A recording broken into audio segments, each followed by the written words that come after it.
Passamos a apresentar...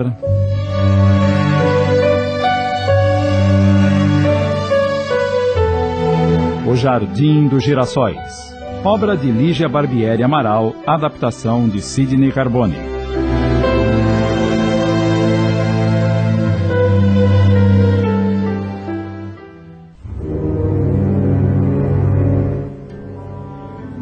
Escute aqui, ô mocinha. Não me interessa se você é encarnado ou desencarnada. Só quero que saia da minha frente e não atrapalhe o nosso trabalho. Sinto muito. Nesse momento, o grupo de desencarnados foi rodeado por 10 espíritos de luz que só então se fizeram visíveis. Com a simples força do olhar, estes trabalhadores hipnotizaram Xantipa e seus companheiros e os conduziram para a fila de desencarnados que subia em direção ao andar superior.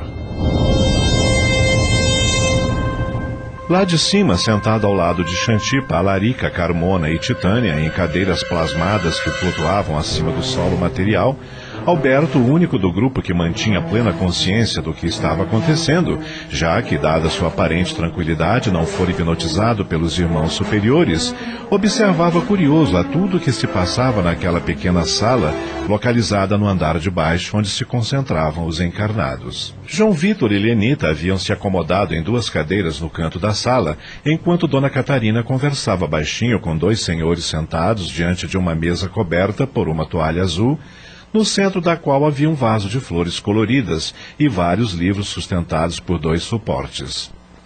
Assim que terminou de falar com os senhores, Dona Catarina tomou 2 pequenos livros, intitulados Pão Nosso e Fonte Viva, e dirigiu-se a João Vitor e Lenita, entregando um exemplar para cada um. Pelo menos 15 minutos antes do início da reunião, é aconselhável que todos os presentes se concentrem na leitura de mensagens edificantes, como as que poderão encontrar nestes livros. Qualquer pessoa pode assistir a uma reunião como esta, Dona Catarina? De forma alguma. Uma reunião mediúnica é como uma sala de cirurgia. Você já imaginou se os médicos deixassem entrar ali qualquer pessoa? Seria um tumulto. Com certeza, a cirurgia e a própria saúde do paciente correriam sério risco. Pois então, da mesma maneira, para que uma reunião mediúnica funcione a contento, é necessário que haja todo um treinamento, a fim de que na hora exata ocorra um perfeito entrosamento entre todos os participantes, os quais deverão formar uma corrente vibratória forte e equilibrada. Na verdade, à exceção de vocês, todos nós que integramos esta mesa fazemos parte de um grupo de estudos de mediunidade. Se é assim, como é que eu e a Lenita, que não entendemos nada do assunto, vamos poder participar desta reunião? Antes de convidá-los a virem aqui, pedi autorização ao mentor espiritual do grupo, que concordou em recebê-los, dada a gravidade da situação que estão vivendo. Só podemos fazer isso em casos de emergência e com autorização do plano espiritual. Quer dizer que poderemos voltar? Talvez até antes do que imaginam. Pelo que pude observar, embora não saibam, vocês 2 também são médiuns. E, se eu não estiver enganada, logo estarão fazendo parte deste mesmo grupo de trabalhadores encarnados. Médiuns? Nós? Por favor, nos explique isso. A mulher, porém, não teve tempo. O relógio no fundo da sala marcava 7h45 e o dirigente encarnado fazia sinal para que ela fosse se juntar às outras 9 pessoas que já haviam ocupado seus lugares em torno da mesa. Algumas mantinham-se de cabeça baixa, outras concentravam-se na leitura de uma página, tal como Dona Catarina aconselhara João Vitor e Lenita. Ao acompanhar Dona Catarina com o olhar, Alberto percebeu que numa das paredes da sala havia uma espécie de telão, o qual só podia ser visto pela plateia desencarnada. Às 8h em ponto, uma das pessoas da mesa levantou-se e disse: Graças a Deus, a Jesus e a Maria de Nazaré.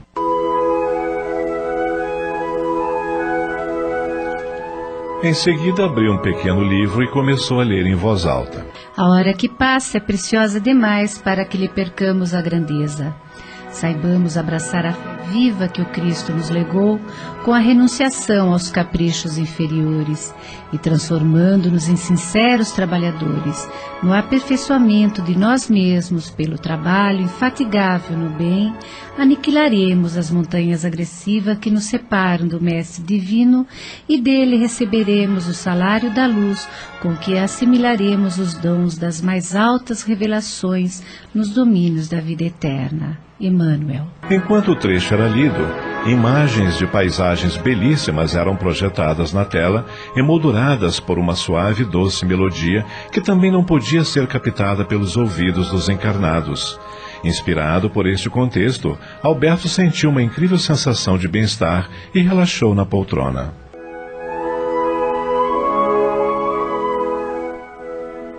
Dando prosseguimento à reunião, ela abriu, ao acaso, o Evangelho segundo o Espiritismo e passou a ler a página em voz alta.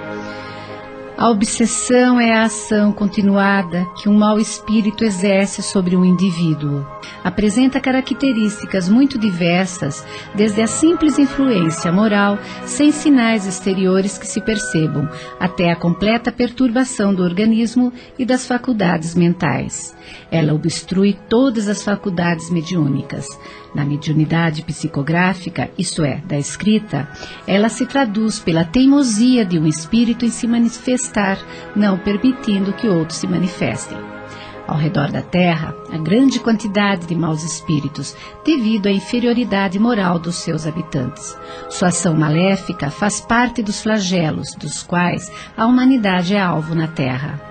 A obsessão, como as doenças e como todas as tribulações da vida, deve, pois, ser considerada como uma prova ou uma expiação e aceita como tal. Da mesma forma que as doenças são o resultado das imperfeições físicas que tornam o espírito acessível às más influências exteriores, a obsessão é sempre o resultado de uma imperfeição moral que dá acesso a um espírito mau. A uma causa física se opõe uma força física. A uma causa moral é preciso opor uma força moral. Para se preservar das doenças, fortifica-se o corpo. Para se garantir contra a obsessão, é preciso fortificar a alma. Daí, para o obsidiado, a necessidade de trabalhar a sua própria melhoria, o que muitas vezes basta para livrar-o do obsessor, sem o socorro de pessoas estranhas. Esse socorro torna-se necessário quando a obsessão degenera em subjugação e em possessão, porque o paciente perde, por vezes, a vontade e o livre-arbítrio. A obsessão é quase sempre o resultado de uma vingança exercida por um espírito, a qual muitas vezes tem sua origem nas relações que o obsidiado teve com ele em uma existência anterior. Em todos os casos obsessivos, a prece é o mais poderoso auxiliar na ação de esclarecimento do espírito obsessor.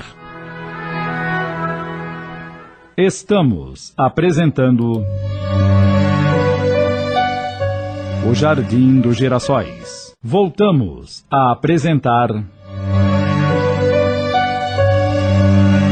O Jardim dos Girassóis, uma adaptação de Sidney Carbone.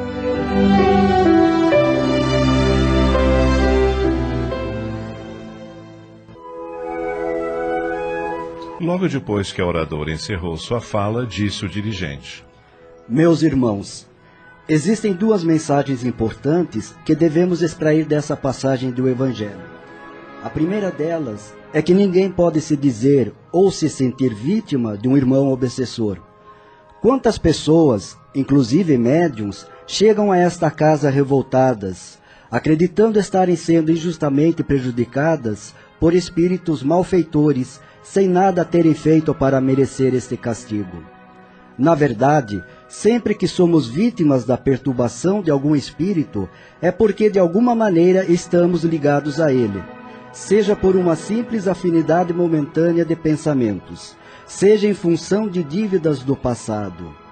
Na maioria dos casos, esses espíritos a quem julgamos malfeitores são seres a quem nós muito magoamos em encarnações anteriores e que só invadem as nossas casas para nos perturbar, porque a mágoa que lhes causamos no passado foi tão grande que eles agora, cegos em sua imensa dor, se sentem no direito de nos cobrar pelo mal que lhes fizemos. Portanto, ninguém deve se julgar coitadinho por estar sendo obsidiado. Ao contrário, devemos nos sentir responsáveis por ter causado uma ferida tão grande naquele pobre espírito e encontrar o meio de reparar nossos erros. E como fazer isso? Esta é a segunda lição importante da passagem lida. Sim, é verdade que nos esquecemos completamente do passado quando aportamos na Terra para uma nova existência. No entanto, devemos ter sempre em mente que cada nova existência é uma chance que Deus nos concede para reparar nossos erros do passado, e cientes disso, procurarmos nos aprimorar moralmente a cada dia, perdoando os nossos irmãos na mesma maneira como gostaríamos de ser perdoados por nossas faltas, não fazendo aos outros aquilo que não gostaríamos que fizessem conosco, amando ao nosso próximo, assim como nós amamos a nós mesmos. Só através do bom exemplo, do proceder reto, é que podemos convencer nosso irmão obsessor de que estamos mudados, de que merecemos uma nova chance, de que ele também pode mudar, inspirado do nosso exemplo. E, sobretudo, devemos dar o exemplo do amor, orando por esses irmãos que nos incomodam, pedindo a Deus para que também tenha misericórdia para com eles, para que lhes ilumine o caminho, a fim de que possam enxergar os débitos que eles também estão acumulando ao insistir em desejo de vingança. Devemos entender que somente através do amor sincero e despretensioso podemos fazer com que esses espíritos compreendam que eles, assim como nós, têm tudo a perder praticando o mal e tudo a ganhar fazendo o bem. Não basta, porém, que digamos palavras bonitas em nossas preces, se o nosso procedimento não puder espelhar a essência dessas palavras. Em uma de suas inesquecíveis palestras gravadas em vídeo, nosso venerável irmão Divaldo Pereira Franco, por exemplo, nos narra o caso de um obsessor que o perseguiu durante anos a fio. Divaldo nos conta que tentou todas as formas de prece e de doutrinação para tentar ajudar aquele irmão sofredor, mas nada surtia o efeito desejado. Até que um dia, um dos membros da Mansão do Caminho, o orfanato criado e presidido por Divaldo, foi chamá-lo em sua casa para avisar que uma criança recém-nascida fora encontrada na lata do lixo. Divaldo correu até lá, e no momento em que subia com a criança nos braços, o irmão obsessor se fez visível no alto da escada e perguntou a ele: "Você ama essa criança feia? Essa criança suja desse jeito?" Divaldo respondeu: "Ainda não amo, mas pretendo aprender a amá-la." Prosseguiu o irmão desencarnado: "Então, a partir de agora, eu vou deixar você em paz, porque essa criança é minha mãe." Como vemos, meus irmãos, o simples exemplo moral de Divaldo Franco nos foi suficiente para afastar aquele irmão perseguidor. Foi preciso que a este exemplo se juntasse um verdadeiro ato de amor para que aquele irmão fosse tocado em suas fibras mais íntimas. Que esta história nos sirva de modelo para as nossas lutas no dia a dia. Que a paz do Senhor esteja com todos vocês.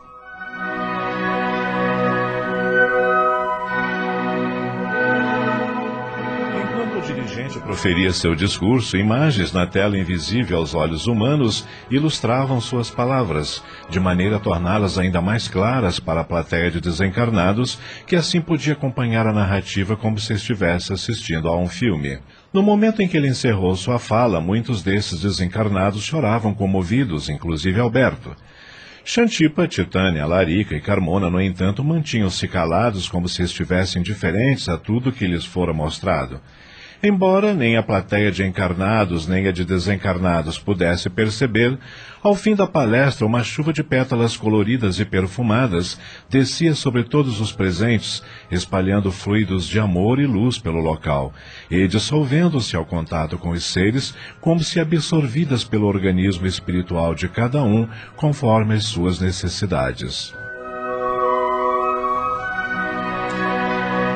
Após uma comovida prece de agradecimento feito pelo dirigente encarnado da sessão, as luzes então se apagaram, ficando a sala iluminada apenas por uma lâmpada avermelhada, e teve início a segunda parte da sessão. Orientados pelos trabalhadores da casa, os desencarnados se organizaram em uma fila e começaram a ser conduzidos, um a um, à mesa no andar de baixo, onde os médiuns mantinham-se concentrados.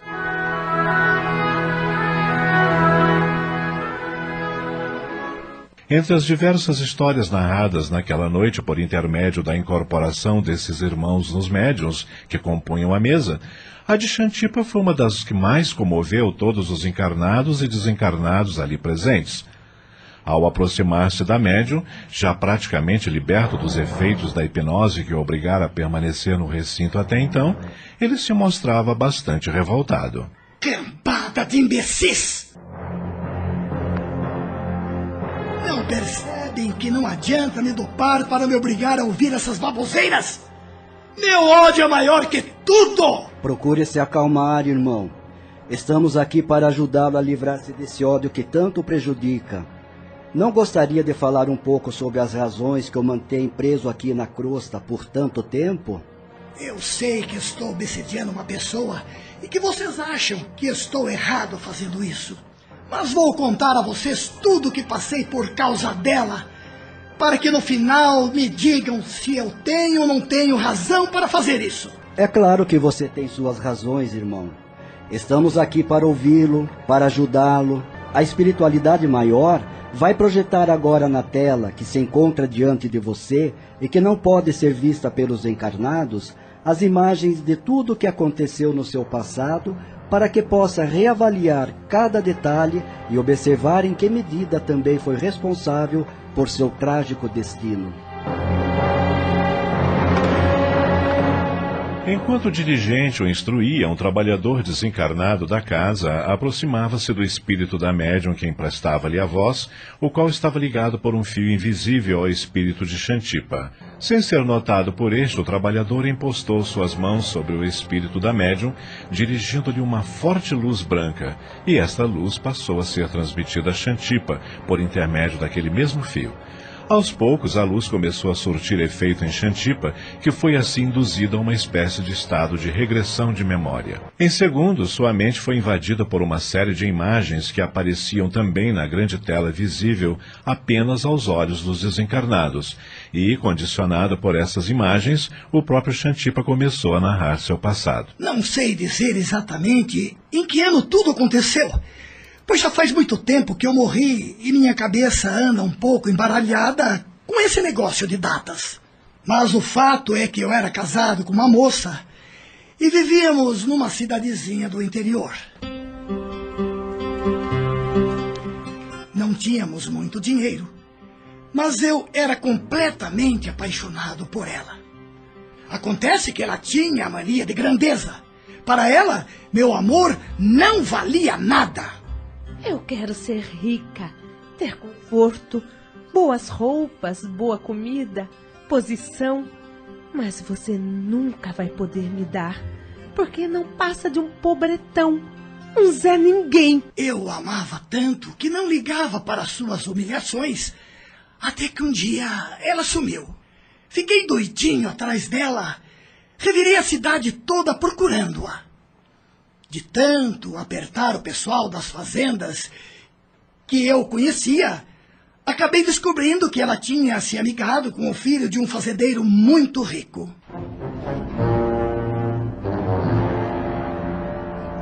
No princípio, tentei me conformar, achando que aquela era a lei da vida, que ela merecia um homem muito melhor que eu, que não tinha onde cair morto.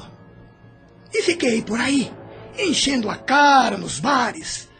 Até que, conversando aqui e ali, eu descobri que o cara com quem ela tinha se amaziado era um safado. Acabamos de apresentar